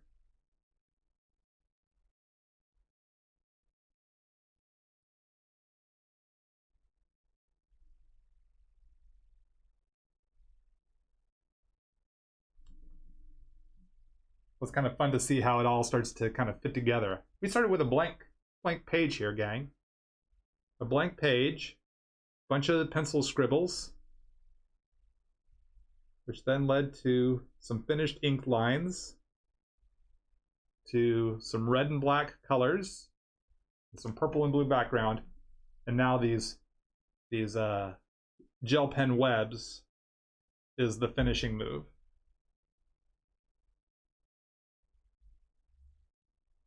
And this is one of the reasons why I like to draw, is when I get to this stage here, it's like the journey is coming to an end.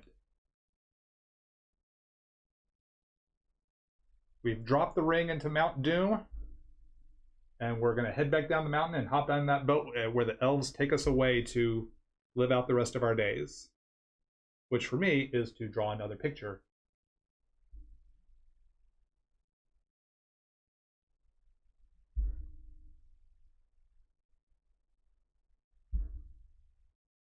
But seeing the finished, completed piece is fun. It's like putting in the last puzzle pieces. When you put together a jigsaw puzzle, when you spend all that time with, I have a bunch of pieces and a box top of the image I'm supposed to put together. Kind of slow going at first as you put together the border, then you start filling in the insides, but then as you get closer and closer to it being done, you run out, you get down to fewer and fewer puzzle pieces. The kind of the anticipation that intensifies is like, this is it, it's almost done.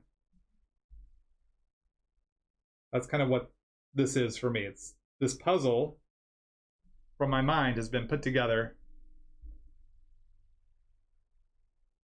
Wasn't quite sure what I wanted to do or how I wanted to pull this off. Had some ideas, worked bit by bit, did some erasing, did a lot of scribbling. And now here I am at the end game, the finishing move. And it's fun to kind of see it. It's coming together. It's like, this is unique. I haven't done a Spidey illustration like this where I have the webs going over Spidey. Usually I draw them behind him, but I thought this would be kind of a cool look. But I didn't get there until I started throwing a bunch of sketch lines. And when I decided to have this fist over here, his right hand, and it's like, well, I could put some webs in there, but wait, it looks like he's holding balloon strings. I don't want it looking like he's holding balloon strings. What can I do to make that different? And then when I started fitting it all together, it's like, uh-oh, here we go. Now I'm feeling the vibe, but I kind of had to work my way through it to kind of get to that point. You know what I mean? And now it's fun to kind of see, dude, that thing I wasn't quite sure if I knew what I wanted to do is working out. Sometimes it doesn't work out, and that's okay, because it doesn't work out for me every single time. But the more I do it, the better chance I have at utilizing the information. Like, now that I've done this, I now have this in my mental arsenal. I might do an illustration kind of like this again someday. Maybe not exactly like this, maybe exactly like this, maybe a different pose for Spidey. But doing a gel pen web over Spidey, I'm sure I'll do that again someday. And having done it once, I know I can do it again. And as you do your art, you learn and you practice and you try. That's the thing, just trying. Trial and error is so important. To allow ourselves that freedom to try, and if things don't work out, that's okay. That's kind of what I learned from my dad. It's like, take a shot, and if it doesn't work out, learn from it. Learn from your mistake and apply it to the next time. That's a benefit that we have as humans, is that we can learn from our mistakes. Allow ourselves the freedom to learn from our mistakes, and don't let it stop us. And who knows what we might discover with our creations. And who knows what kind of fun we might end up having. And who knows what kind of coolness we might come up with. So allow yourself that freedom. Don't worry about perfection, gang. You might have heard me talk about this in past live streams. The more and more I learn to let go of perfection, the more fun I have, and the more opportunities and possibility I find I have to grow in my skills, in my art, in my life in general. So, got to be careful with how we perceive perfection. For me, perfectionism has been not a good thing in my life. Still struggle with it. I'm a human being. I can still struggle with it. And it's disappointing when things don't work out the way I wanted. But sometimes they work out due. They work out due? Sometimes they do work out. And that can be a fun surprise. And like, it can be a happy moment.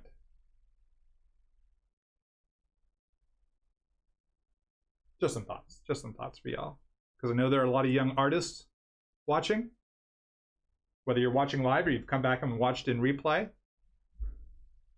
Know that every artist you see in the comic books or in the cartoons that you watched or you follow on social media, we all start off at the beginning.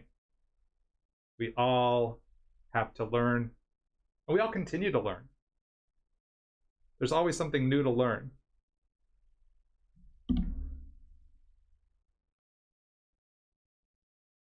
So it's not like you get good and stop learning. You get good and maybe you can learn to get a little bit better or do something a little bit different.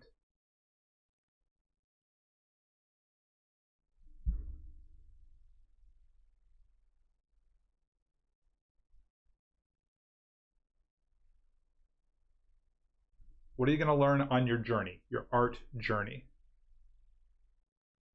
And how is it going to change? How are you going to evolve? Sometimes you don't even know until you've evolved into it. Hopefully for the better. Hopefully for the better.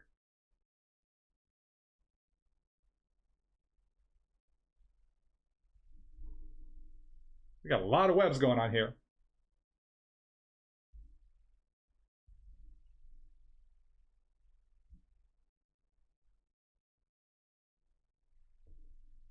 But almost done.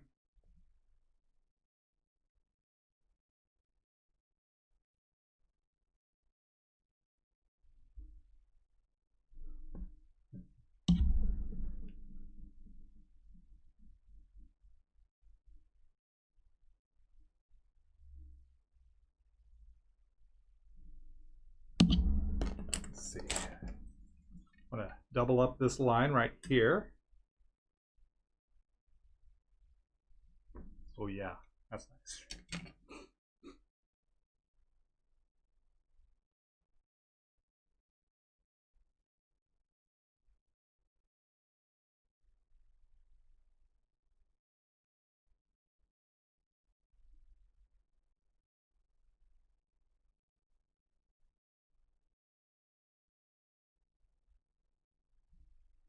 Okay, I think I've got just about all the web lines I want to put on here. Because we don't want it so webbed up that we lose sight of Spidey. I think that's he's pretty well webbed in here. Maybe in some of the background parts I can have a thicker concentration of webs.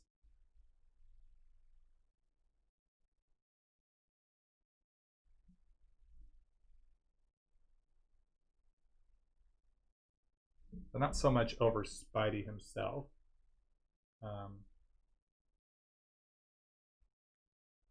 Mainly because I don't want to lose or distract.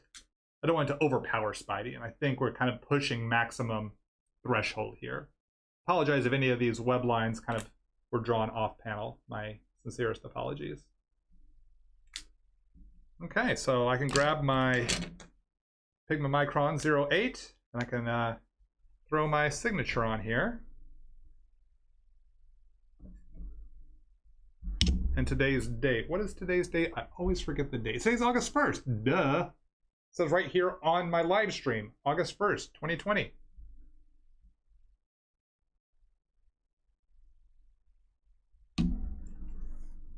Spider-Man Day. Pull the camera back just a smidge to see the art in its entirety. Lifting up the camera a bit. Angle the comic a little bit like that so you can still see the detail. Gang, there we go. Done. Mic drop. Ba-boom. Not the actual mic, more of a pen drop.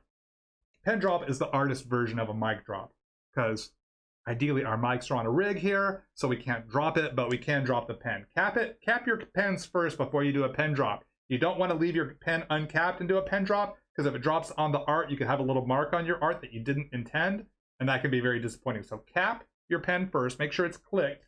You got that click. And then pen drop. We out. So gang, thanks so much for hanging out with me. This was a really fun illustration to do here for Spider-Man Day. Definitely did not know that this was where I was going to end up when I started. You know, just trying to figure out a pose from the rough sketches here. You can kind of see this was the one I kind of started, I wanted to work with, but then I kind of edited in the arms a bit. Just put this right there so it's kind of there in the corner of the screen, just like that, so you can see both. So, you know, this is the process. This is the fun of it all. And I had a lot of fun hanging out with y'all today. Thanks for coming to hang out with me. Thanks for watching me draw. Thank you for all the great questions, the fun questions. Thanks for all the great comments. I appreciate that. I'm so sorry I couldn't respond to them all, like I said at the top of the show, but I do appreciate you hanging out here with me, live viewers. If you're watching me on replay, thanks for watching me. Don't forget to subscribe. Please leave me a thumbs up, whether you're watching live or on replay. Leave me that thumbs up. I really appreciate that. And feel free to leave a comment in the comment section below, replay viewers. I appreciate that. And to everyone, live stream and replay viewers, feel free to share my video to your social media, your Twitter, your Facebook. That helps a lot. I appreciate that kind of support for my channel. So gang, I got to sign off, but it was so much fun hanging out with you today. I hope you have a great weekend. I hope you have a great Spider-Man Day as we celebrate the first appearance of Spider-Man in Amazing Fantasy 15, 1962, 58, I think that's 58 years ago. So crazy to think Spider-Man's been around for 58 years. That's nuts. I haven't been around that long. I'm old, but I'm not that old. So, gang, thanks so much. I got to sign off. I'm Todd Nauck. Keep on drawing. Keep having fun. Take care, everyone.